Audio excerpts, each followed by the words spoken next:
అన్నదాత అన్నదాత మీ అన్నదాత చెమటోడ్చి ఆహారాన్నందించే రైతన్న అనునిత్యం నీ కండదండగా నిలిచే నేస్తం ఎవరన్నా అన్నదాత అన్నదాత మీ అన్నదాత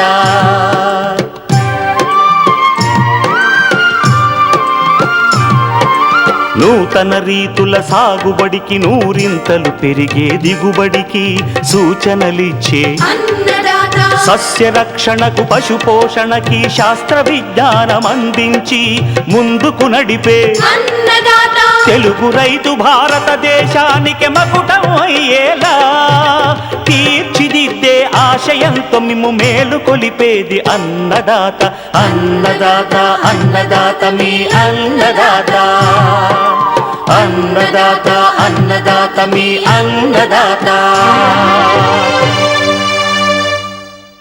అన్నదాత ప్రేక్షకులకు నమస్కారం. ఈనాటి ముఖ్యాంశాలు: అనాస సాగులో అధిక దిగుబడికి పూత యాజమాన్యంలో మెలకువలు, పంటల్లో వ్యాధి నిరోధక శక్తిని పెంచే పొటాష్ వాడకం వివరాలు, వేసవి ఉల్లి సాగులో మెలకువలు.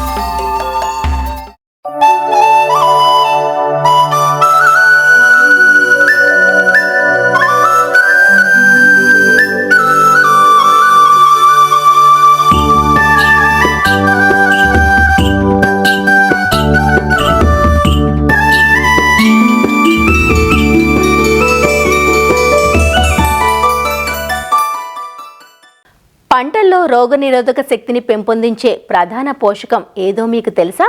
అదేనండి పొటాషియం. పొటాషియంను మనం సరిగ్గానే అందిస్తున్నామా అంటే లేదనే చెప్తున్నాయి మట్టి పరీక్షలు. నత్రజని, భాస్వరం, పొటాషియం ఇవి 3 ప్రధాన పోషకాలైతే వీటిలో నత్రజని, భాస్వరాలను కావలసిన దానికంటే ఎక్కువగా, పొటాషియంను మాత్రం అవసరమైన దానికంటే తక్కువగా అందిస్తున్నాం. దీనివల్ల పోషకాల సమతుల్యత దెబ్బతిని పంట దిగుబడి, నాణ్యతపై ఆ ప్రభావం పడుతోంది. అసలు పొటాష్ పోషకం ప్రాధాన్యత ఏమిటి? తక్కువైతే ఏమవుతుంది? నేలల్లో పొటాష్ లభ్యత ఎంతుండాలి? పొటాష్ లోపాన్ని ఎలా సరిచేసుకోవాలి? అన్ని వివరాలను రాజేంద్రనగర్లోని ప్రొఫెసర్ జయశంకర్ తెలంగాణ రాష్ట్ర వ్యవసాయ విశ్వవిద్యాలయం సీనియర్ శాస్త్రవేత్త డాక్టర్ శ్రీజయ నుంచి తెలుసుకుందాం. మానవాళికి ఆహారం ఎంత అవసరమో మొక్కలకు కూడా అంతే అవసరము. మొక్కలకి పోషకాల రూపంలో తీసుకుంటాయి. ఈ పోషకాలను చూసుకున్నట్టయితే 16 పోషకాలు బాగా ముఖ్యమైనవి. ఈ 16 పోషకాలలో ముఖ్యమైనవి చూసుకుంటే, ప్రధానమైనవి చూసుకుంటే నత్రజని, భాస్వరం, పొటాషియం. పొటాషియం అన్నది పోషకం ఏ విధంగా ఉపయోగపడుతుందంటే మొక్కకి జీవన ప్రక్రియలో ఉపయోగపడుతుంది, అలాగే వివిధ ఎంజైమ్ల తయారీలో కూడా ఉపయోగపడుతుంది. ఈ పిండి పదార్థాలు ఏవైతే ఆకు నుంచి వివిధ భాగాలకి వెళ్ళే విధంగా ఉపయోగపడుతుంది. మొక్క కూడా ఏపుగా పెరిగేటట్టు, దానికి దృఢత్వం రావడానికి, రోగనిరోధక శక్తిని కూడా ఇస్తుంది అన్నమాట. ఈ పోషకం ఏంటంటే మనకి ఏపుగా పెరగడానికి, చలికి కొంచెం తట్టుకునే విధంగా, చీడపీడలు కూడా తట్టుకునేటట్టుగా ఉపయోగపడుతుంది.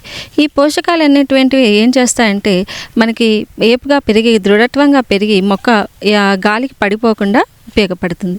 నత్రజని, భాస్వరం, పొటాషియం ఎరువులని 4:2:1లో వేయాల్సిన బదులు రైతులు 6:3.8:1 విధంగా వేస్తున్నారు. అంటే వేయాల్సిన మోతాదు కంటే నత్రజని ఎక్కువగా వేస్తున్నారు, భాస్వరం ఎక్కువగా వేస్తున్నారు. కానీ వేయాల్సిన మోతాదులో మనకి పొటాషియం ఎరువును అన్నది వేయట్లేదు. దానికి ఉపయోగం తెలియక దాని తక్కువ మోతాదులో వేస్తున్నారు. దీని మూలాన ఏమవుతుందంటే నత్రజని, భాస్వరం, పొటాషియం మధ్యలో వాటికి సమతుల్యత అన్నది పోయి దానికి రావాల్సిన దిగుబడి రాకుండా తక్కువ దిగుబడి కూడా వస్తుంది. అదే కాకుండా మనకి చీడపీడలు అన్నది ఎక్కువగా వస్తుంది. ఈ పొటాషియం పోషకము మనకి గింజ నిండుగా రావడానికి, వరుసలు మంచిగా రావడానికి, వాటి నాణ్యతను పెంచడానికి కూడా ఉపయోగపడుతుంది. ఈ పొటాషియం పోషక లోపాన్ని ఎలా గుర్తించాలి అంటే మొక్కలలో మనకి ఆకుల చివర్లలో పసుపు భాగంగా చుక్కలుగా పసుపు భాగంలో కనబడుతుంది. ఆ తర్వాత క్రమేపీ అది ఎండిపోయినట్టు కనబడుతుంది. తర్వాత ఆకులు ఎండిపోతాయి. ఇవన్నీ మనకి ముదిరి ఆకులలో కనబడతాయి అన్నమాట. ఇవన్నీ సవరించుకోవడానికి మనం పొటాషియం ఎరువులు అనేది వేసుకోవాలి. పొటాషియం ఎరువులు మనకి వచ్చే ఎరువులు ఏంటంటే పొటాషియం సల్ఫేట్ ఉన్న పొటాషియం మ్యూరేట్ ఆఫ్ పొటాష్ అనే ఎరువులు మనం వేసుకోవాలి. పొటాషియం ఎరువులు మనకి ఏ పంట వేస్తున్నామో, ఎప్పుడు వేస్తున్నామో, ఏ నేలలో వేస్తున్నాము దాన్ని బట్టి దాని పొటాషియం ఎంత వేసుకోవాలి, ఎప్పుడు వేసుకోవాలి అనేది నిర్ణయించబడుతుంది. మామూలుగా మాగాణి పంటల్లో అయితే మనం పొటాషియంని అన్ని దుక్కిలో వేసుకోమని చెప్తాము. అదే కనుక ఆరుతడి పంటల్లో కానీ వేరే వాణిజ్య పంటల్లో కానీ మనం ఏం చెప్తామంటే కొంతవరకు పొటాషియంని దుక్కిలో వేసుకొని మిగతాది పైపాటుగా పూత దశలో అట్లా వేసుకోమని చెప్తాం అనమాట. పూత దశలో వేసుకున్నట్టయితే వాటికి గింజలు నిండుగా రావడమే కాకుండా మనకి మంచిగా పెరిగి మంచిగా పూలు అవన్నీ బాగా వస్తాయి. అట్లాగే మనకి ఇవన్నీ గింజలు వరుసలు అన్నీ నిండుగా వచ్చి నాణ్యత కూడా పెరిగే అవకాశం ఉంటుంది. పొటాషియం ఎప్పుడు ఏదైనా అక్కడ మన నేలల్లో చూసుకున్నట్టయితే తటస్థమైన నేలల్లో మనకి లభ్యమయ్యే విధంగా ఉంటుంది. మొక్క కూడా ఏపుగా పెరిగి మనకి అనుకున్న దిగుబడి వస్తుంది. అదే కనుక మనకి సమస్యాత్మక నేలటువంటి చౌడు భూముల్లో మనకి దిగుబడి అనేది తగ్గిపోతుంది. అట్టి నేలల్లో అయితే మనం పొటాషియం ఎరువుని కంపల్సరీగా వేసుకోవాలి. అట్లాగే కాకుండా మనకి పొటాషియం కరిగిచ్చే జీవన ఎరువులు కూడా మనకి లభ్యమవుతున్నాయి. ఈ జీవన ఎరువులు ఎలా వేసుకోవాలంటే జీవన ఎరువులు 1 నుంచి 2 కిలోలు అవి ఒక 100 కిలోల సేంద్రియ ఎరువులతో కలిపి ఒక 4-5 రోజులు నీడలో ఉంచి తర్వాత మనం ప్రధాన పొలంలో వేసుకుంటే సరిపోతుంది. రసాయనిక ఎరువులకి వీటికి కూడా ఒక వారం రోజుల వ్యవధి ఉన్నట్టయితే మంచిది. ఈ సేంద్రియ వ్యవసాయం చేసినప్పుడు కూడా ఈ రసాయనిక ఎరువులు వాడకూడదు కాబట్టి ఈ పొటాషియం సాల్యుబిలైజింగ్ బ్యాక్టీరియా వేసుకుంటే మంచి బ్యాసిలస్ అనే బ్యాక్టీరియా ఉపయోగపడుతుంది పొటాషియం సాల్యుబిలైజేషన్కి. ఇది మన సమస్యాత్మక నెలల్లో వేసుకోవచ్చు, మామూలు నెలల్లో కూడా వేసుకోవచ్చు. కానీ సమస్యాత్మక నెలల్లో వేసిన పోషకాలు మనకు అందవు కాబట్టి మనకి ఈ విధంగా కూడా వేసుకుంటే అంటే మనం వేసిన మోతాదుతో పాటు ఇవి కూడా వేసుకుంటే కొంతవరకు వాటికి ఉపయోగపడుతుంది. పొటాషియం వేసిన దానికంటే 15% వరకు ఎక్కువ దిగుబడి వరకు వచ్చింది. అంటే వేసిన దానికి మనకి వేయని దానికి అంటే రైతాంగం వేసుకుంటే ఒక 15% వాళ్ళకి అధికంగా దిగుబడి వచ్చే అవకాశం ఉందన్నమాట. రైతాంగం ఎక్కువగా నత్రజని భాస్వరం కేంద్రీకరిస్తున్నా కానీ పొటాషియం మీద ఎక్కువగా వాళ్ళు కేంద్రీకరించే వేయాల్సిన మోతాదు వేయట్లే, లేకపోతే తక్కువ మోతాదులో వేస్తున్నారు. తక్కువ మోతాదు వేయడం మూలాన వాళ్ళకి తక్కువ దిగుబడి అనేది వస్తుంది. రైతులు వాళ్ళు భూసార పరీక్ష చేయించుకున్నప్పుడు ఉదజని సూచిక, లవణ సూచిక ఇస్తారు. దాన్ని బట్టి వాళ్ళ పొలంలో తటస్థంగా ఉన్నాయా, వాళ్ళకి చౌడు భూములు ఉన్నాయో తెలిసిపోతుంది. దాన్ని బట్టి ఎలా వేసుకోవాలో ఎరువులు తెలిసిపోతుంది. అట్లాగే చూసుకున్నట్టయితే వాళ్ళకి లభ్య నత్రజని, లభ్య భాస్వరము, లభ్య పొటాషియం కూడా అందులో పొందిపరిచి ఉంటాయి అన్నమాట. లభ్య పొటాషియం చూసుకున్నట్టయితే వారికి ఒక హెక్టార్కి 140 కిలోల కంటే తక్కువ ఉంటే తక్కువ ఉన్నట్టుగా చెప్తాము. 140 నుంచి 340 వరకు మనం ఏం చెప్తామంటే కిలోలు పర్ హెక్టర్ వాటికి మధ్యస్థంగా ఉంది అని చెప్తాము. పొటాషియం మధ్యస్థంగా ఉందని చెప్తాం. అట్లాగే 340 కంటే ఎక్కువ ఉన్న వాటికి మనం ఏం చెప్తామంటే ఎక్కువగా ఉన్నది అని చెప్తాం. ఎప్పుడైతే నేలలు తటస్థంగా ఉంటాయో అప్పుడు మనకి పోషకాలన్నీ అన్ని లభ్య రూపంలో ఉంటాయి. సిఫారసు చేసిన మోతాదు వేసుకుంటే సరిపోతుంది. ఎప్పుడైతే మనకి చౌడు భూములు ఉంటాయో అటు పరిస్థితుల్లో మనకి సిఫారసు చేసిన దానికంటే కొంచెం ఎక్కువ వేసుకుంటే మంచిది. అంటే మనం భూములని మనం సవరించుకోవాలంటే ఎప్పుడు కూడా మన సేంద్రియ ఎరువులు అట్లాంటివి వేసుకుంటే సవరించుకోవచ్చు. పొటాషియం సాల్యుబిలైజింగ్ బ్యాక్టీరియా అవి కూడా మన సేంద్రియ ఎరువులతో కలిపి ఇలాంటి చౌడు భూముల్లో వేసుకుంటే మంచిదని చెప్పాము. ఎప్పుడైతే మనకి లభ్య పొటాషియం అంటే లభ్య పోషకాలు అనేది తక్కువ ఉంటాయో మనకి పోషకాలు అనేది అప్పుడు 20% ఎక్కువ వేసుకోమని 20 నుంచి 30% ఎరువులు ఎక్కువ వేసుకోమని చెప్తాము. మ్యూరేట్ ఆఫ్ పొటాషియం చూసుకుంటే 65% ఉంటుంది. అలాగే కాంప్లెక్స్ ఎరువులు 3-19లో చూసుకుంటున్నట్టయితే 19% నైట్రోజని, 19% భాస్వరం, 19% పొటాషియం అంటే 100 కిలోలో ఇంత కిలోల నత్రజని, భాస్వరం, పొటాషియం ఎరువులు ఉన్నట్టు మనకు తెలుస్తుంది.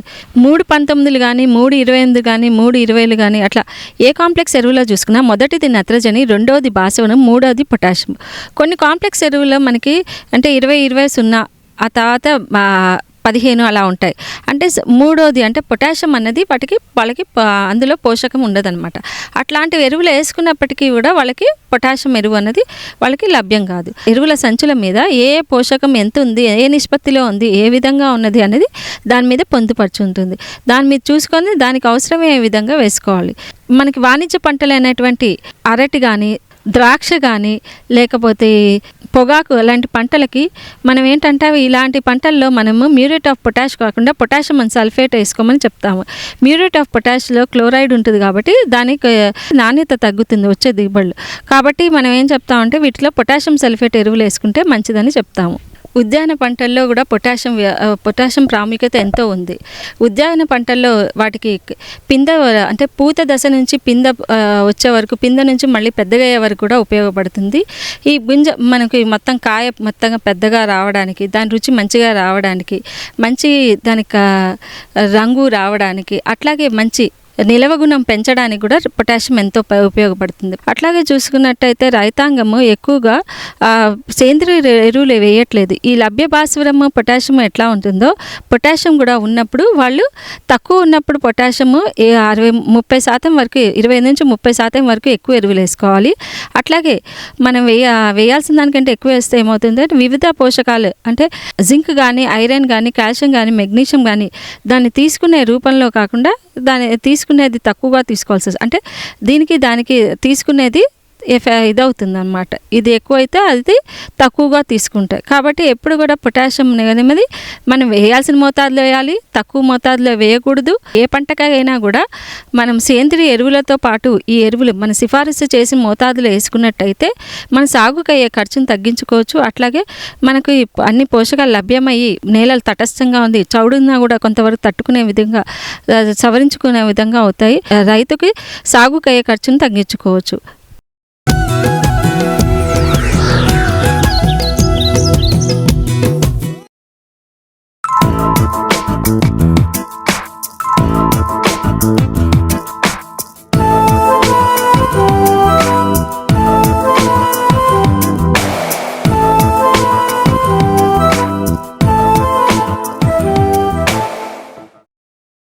ఆంధ్రప్రదేశ్లో ఉత్తర కోస్తాలోని ఏజెన్సీ ప్రాంతాల్లో సాగు చేయబడుతున్న పండు అనాస. సుమారుగా 5,000 హెక్టార్లలో సాగు చేయబడుతోంది ఈ పంట. ఈ పండులో పలు పోషకాలు మెండుగా ఉన్నాయి. ఈ పంటను కొబ్బరి, జీడి మామిడి, అరటి వంటి పంటల్లో అంతర పంటగా సాగు చేస్తూ రెండిందాల ఆదాయం సాధిస్తున్నారు. ఏజెన్సీలోని వాలు ప్రాంతాల్లో వాలుకు అడ్డంగా అనాసను వేసుకుంటే వర్షానికి మట్టి కొట్టుకుపోకుండా అరికట్టవచ్చు. అయితే రైతులు అనాస యాజమాన్యంలో కొంత వెనుకబడి ఉన్నారు. పంట వేశాక వచ్చినంత దిగుబడి తీసుకోవడంతో సాగు లాభదాయకంగా ఉండడం లేదు. అలా కాక సకాలంలో పూత యాజమాన్యం చేపట్టినట్లయితే అధిక దిగుబడిని పొందవచ్చు. ఆ వివరాలు తెలియజేస్తున్నారు ఆచార్య ఎన్జీ రంగా వ్యవసాయ విశ్వవిద్యాలయం, పార్వతీపురం, మన్యం జిల్లా రస్తాకుంటాబాయి కృషి విజ్ఞాన కేంద్రం ఉద్యాన శాస్త్రవేత్త డాక్టర్ ఎస్ శ్రీనివాసరాజు. ప్రపంచంలోనే 6వ అతిపెద్ద పంట పైనాపిల్. అయితే అలాంటి పంట మన రాష్ట్రంలో ఒక 5,000 హెక్టార్లను సాగు చేయబడుతుంది. ఇది ఈ ఏజెన్సీ ప్రాంతాల్లో ఇది ఎక్కువగా సాగు చేయబడుతుంది. ఈ పూత అనేది, నియంత్రణ అనేది ఈ పైనాపిల్ అత్యంత అవసరమైన ఒక ఇది. ఎందుకంటే ఈ పూత మనం మామూలుగా ఒక పైనాపిల్ చెట్టు తోటలు మనం వదిలేసినట్లయితే అది శీతాకాలంలో మాత్రమే దాని యొక్క ఫ్లవర్ ఇనిషియేషన్ జరిగి మనకి ఎటువంటి సస్యరక్షణ కానీ ఎటువంటి ఎరువులు యాజమాన్యం చేయకపోతే సుమారు 7 నుంచి 8 నెలల తర్వాత, అంటే జూలై, ఆగస్టులో మన కాయలు రావడం అనేది మన సర్వసాధారణం. అది కూడా ఒక 100 చెట్లు 30 నుంచి 40% మాత్రం రావడం జరుగుతుంది. అదే మనం శాస్త్రీయంగా చేసినట్లయితే మనకి ఈ 40 ఆకులు ఎంత తొందరగా తెచ్చుకొని దాంట్లో అప్పుడు మనం ఫ్లవర్ ఇనిషియేషన్ అది చేసినట్లయితే మనకి ఒక 80 నుంచి 90% అన్ని చెట్లకు కూడా మనకి ఎటువంటి ఇది లేకుండా మనకి పూత, అదేవిధంగా కాయ వచ్చే వెసులుబాటు ఉంది. కాబట్టి మార్కెట్ అంతా ఒకేసారి మనం తీసుకొని యూనిఫామ్గా ఫ్లవరింగ్ వచ్చి యూనిఫామ్గా హార్వెస్ట్ చేస్తే రైతుకు మంచి గిట్టుబాటు, మంచి మార్కెట్ అనేది రావడం జరుగుతుంది. అది ఎలా చేసుకోవాలనుకుంటే ఎప్పుడైతే పైనాపిల్ అనేది 40 ఆకులు తొడగపోయినా మనకి ఇనిషియేట్ చేయొచ్చు, కానీ సైజ్ అనేది తగ్గుతుంది. కాబట్టి 40 ఆకులు చేసినట్లయితే సైజ్ చాలా మంచి 1 కేజీ నుంచి 1.5 కేజీన్నర వచ్చే పండు కాయ వస్తుంది. కాబట్టి దానికి మనం ఏం చేస్తామంటే ఇతరులు అనే మందు ఒక 2 ml 1 లీటర్ నీటికి, అదేవిధంగా ఈ యూరియా ఒక 2 గ్రాములు 1 లీటర్ నీటికి, అదేవిధంగా కాల్షియం కార్బోనేట్ 0.5 గ్రాములు 1 లీటర్ నీటికి, ఈ మూడింటిని కూడా 1 లీటర్ నీటిలో కలుపుకొని మనం pH చెక్ చేసుకుంటే ఓకే పర్లేదు, లేదంటే 5 నుంచి 5.5 ఉంటుంది pH. ఆ pH కానీ మనం తీసుకుంటే ప్రతి ఒక్క చెట్టు యొక్క ఓరల్లో, మనం ఆ మొక్క ఓరల్లో ఒక 50 ml మనం ప్రతి చెట్టుకి వేసినట్లయితే అది వేసిన ఒక 3 నుంచి 6 వారాల్లో మనకి ఆ ఇనిషియేషన్ అనేది జరుగుతుంది. అక్కడ మేము ఇక్కడ గమనించింది నత్త అనేది మాకు అటాక్ చేసి కొంతవరకు ఇబ్బంది పెడుతుంది. కాబట్టి నత్తను కూడా కొంచెం కంట్రోల్ చేసుకొని మనకి ఆ పూతని దాన్ని తినకుండా చేసినట్లయితే మనకి ఇమ్మీడియట్గా మనకు 6వ వారంలోనే మనకి విజిబుల్స్ అంటే ఆ పూత మనకు కనబడడం జరుగుతుంది. కనబడిన తర్వాత అదైనా ఒక 3 నుంచి 4 నెలల్లో మనకి కాయ అభివృద్ధి చెంది మనం ఇనిషియేట్ చేసిన దానికి 5 నుంచి 6 నెలల్లో మనకి కాయ మార్కెట్లో అమ్ముకునే విధంగా మనకి పైనాపిల్ అనేది రావడం జరుగుతుంది. సరైన పోషక యాజమాన్యము అదేవిధంగా సస్యరక్షణ చేసుకున్నట్లయితే మంచి పంటను ఎక్కువ మొక్కల్లో ఎక్కువ క్రాప్ని తీసుకొని తక్కువ టైంలోనే మనం ఇన్ టైం ఒకేసారి హార్వెస్ట్ వచ్చినట్లయితే మార్కెట్ కూడా మంచి లాభం పొంది మనకి ఈ పైనాపిల్ అనేది ఒక నూతన వడవడిగా మన్యంలో ఏజెన్సీ ప్రాంతంలో ట్రైబల్స్ అందరికి కూడా అంటే ఒకేసారి వాళ్ళ ఆదాయం పెంచే విధంగా ప్రోత్సహించడం దానికి ఎటువంటి సందేహం లేదని భావిస్తున్నాను.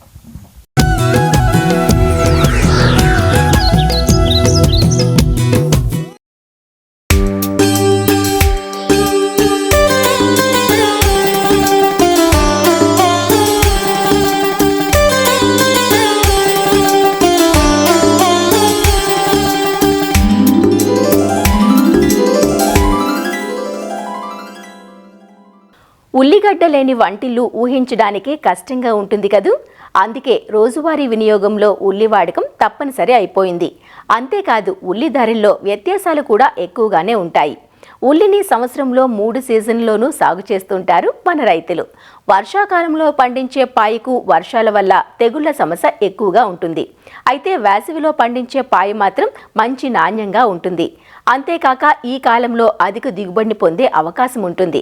వేసవి పంట కోసం ఉల్లి నారును నవంబర్, డిసెంబర్ మాసాల్లో పెంచుకొని డిసెంబర్, జనవరి మాసాల్లో నాటుకుంటూ ఉంటారు. రకాల ఎంపిక మొదలు సాగు ఆశాంతం మేలైన యాజమాన్యం చేపడితే వేసవి ఉల్లి నుంచి ఎకరాకు 20 నుంచి 25 టన్నుల అధిక దిగుబడులు పొందే అవకాశం ఉంది. వేసవి ఉల్లి సాగులో పాటించాల్సిన మెలకువలను పశ్చిమ గోదావరి జిల్లా ఉండి కృషి విజ్ఞాన కేంద్రం శాస్త్రవేత్త డాక్టర్ బిందు ప్రవీణ నుంచి తెలుసుకుందాం. ఉల్లి శీతాకాలం పంట అయినప్పటికీ మంచుని తట్టుకోలేదు. అధిక ఉష్ణోగ్రత కొంతవరకు తట్టుకుంటుంది. ఉల్లి సాగుకి మురుగునీటి వసతి గల సారవంతమైన ఎర్ర నేలలు లేకపోతే ఎక్కువ సేంద్రియ పదార్థం గల ఇసుక నేలలు కూడా అనుకూలమైనవి. ఉదజని సూచి 5.8 నుంచి 6.5 గల నేలలు చాలా అనుకూలం.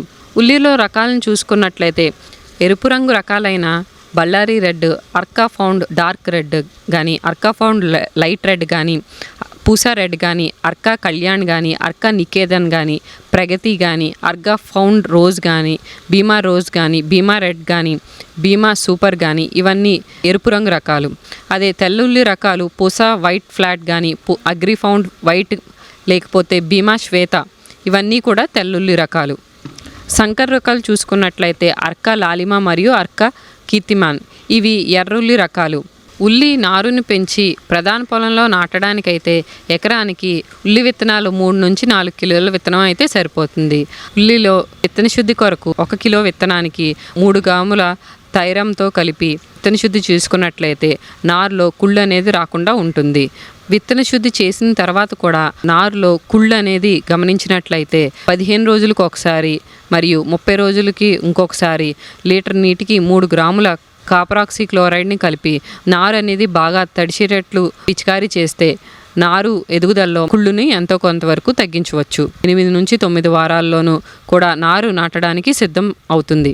నాటే ముందు నారుని ఇమిడాక్లోప్రిడ్ 0.3 మిల్లీలీటర్లు మరియు కార్బనిజం 1 గ్రాము చొప్పున 1 లీటర్ నీటిలో కలిపిన ద్రావణంలో 20 నిమిషాల పాటు వేర్లను ముంచి నాటినట్లయితే ప్రధాన పొలంలో 25 రోజుల పాటు చీడపీడల నుండి మనం రక్షించవచ్చు. వేసవికాలం ఉల్లిలో అయితే మనకు నీటి లభ్యత తక్కువగా ఉండడం వల్ల కలుపు అనేది కూడా తక్కువగా ఉంటుంది. అయినా సరే మనము కలుపు నివారణకు నారు నాటిన 48 గంటల్లోపు పెండిమిథాలిన్ అనే కలుపు మందును 1.2 లీటర్లు 200 లీటర్ల నీటిలో కలిపి తడి నేలపై పిచికారీ చేసుకోవాలి. అదేవిధంగా 20 రోజుల తర్వాత 1 మిల్లీలీటర్ ఆక్సిఫ్లోరోఫిన్ 23.5% కానీ 2 మిల్లీలీటర్ల క్విజలోఫాప్ ఇథైల్ 1 లీటర్ నీటిలో కలిపి పిచికారీ చేయవచ్చును. కూలీలతో 30వ రోజు 45 రోజుల మధ్య మరలా కలుపు తీసి మట్టిని ఎగదోసుకోవాలి. నాటిన 100 నుండి 110 రోజుల తర్వాత కార్బనిజం 1 గ్రాము లీటర్ నీటికి కలిపి పిచికారీ చేసుకున్నట్లయితే ఉల్లిని నిల్వలో కుళ్ళు అనేది రాకుండా కూడా ఆపుకోవచ్చు. ఎరువుల యాజమాన్యానికి వస్తే ఉల్లిలో పశువుల ఎరువు అనేది ఆఖరి దుక్కులో 10 టన్నులు వేసుకోవాలి. అదేవిధంగా వేప చెక్క కానీ, వేరుశనగ పిండి కానీ, ఆముద పిండి కానీ కూడా ఎకరానికి 250 కిలోల చొప్పున వేసుకోవాలి.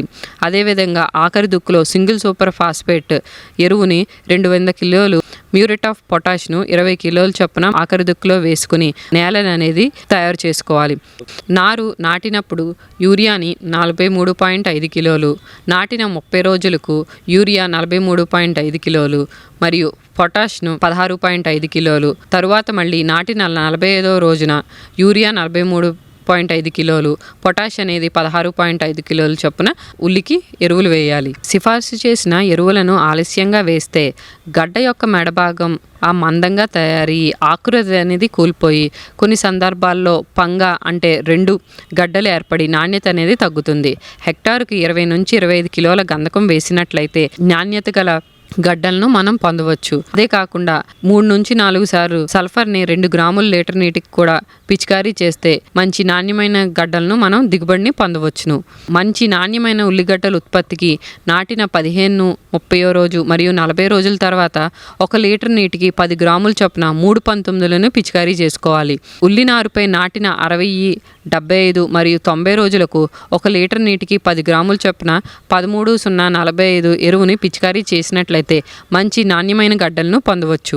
ఉల్లిలో వేసవికాలంలో 10 నుంచి 15 రోజులకు ఒకసారి నీరు కడుతూ ఉండాలి. మంచి నాణ్యమైన గడ్డల దిగుబడికి బిందు సేద్యము లేక తుంపరుల ద్వారా కూడా తడులను ఇచ్చుకోవచ్చు.